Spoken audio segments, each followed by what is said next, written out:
বউ, মাঠের ফসল তো এবার বেশি ভালো হলো না। এবার আমাদের আর্থিক অবস্থা আরো দুর্বল হয়ে পড়বে না। আমি তো খুবই চিন্তায় পড়ে গেলাম।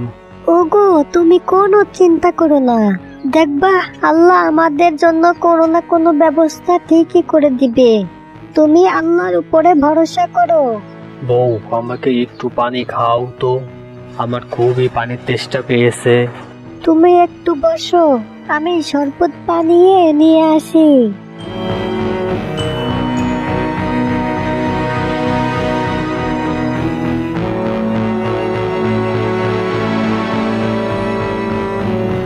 এই নাও শরবত।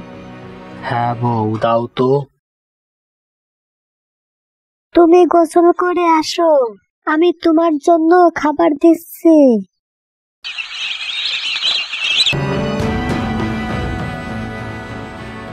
এবার তো মাঠের ফসল ভালো হলো না। আমাদের টাকা রোজগার করার বিকল্প পদ্ধতি তো ভাবতে হবে। তা কি করা যায়, ভাবো তো বউ।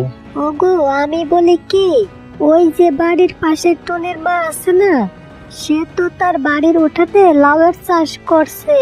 তা আমরাও যদি বাড়ির উঠানে লাউয়ের চাষ করি তাহলে কেমন হয়? হ্যাঁ বউ, তুমি কথাটা খারাপ বলনি। দেখি আগামীকাল গঞ্জে গিয়ে লাউ এর বীজ নিয়ে আসবো।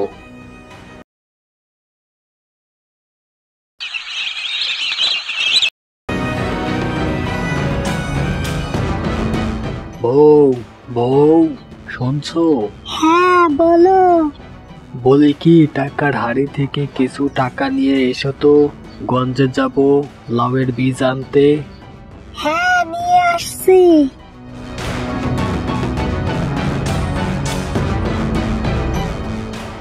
এই নাও টাকা। শোনো, আসতে সময় সার নিয়ে এসো। এবার খেতে কিন্তু বেশি করে সার দিবে। আচ্ছা বউ, ঠিক আছে।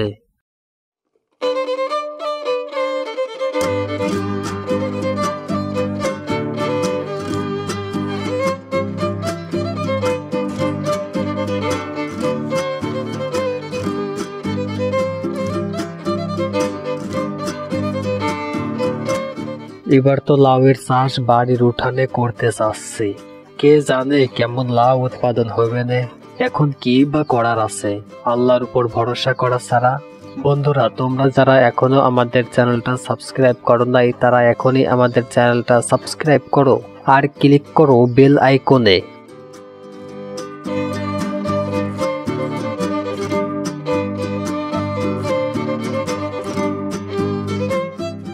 বউ, বউ, কই তুমি?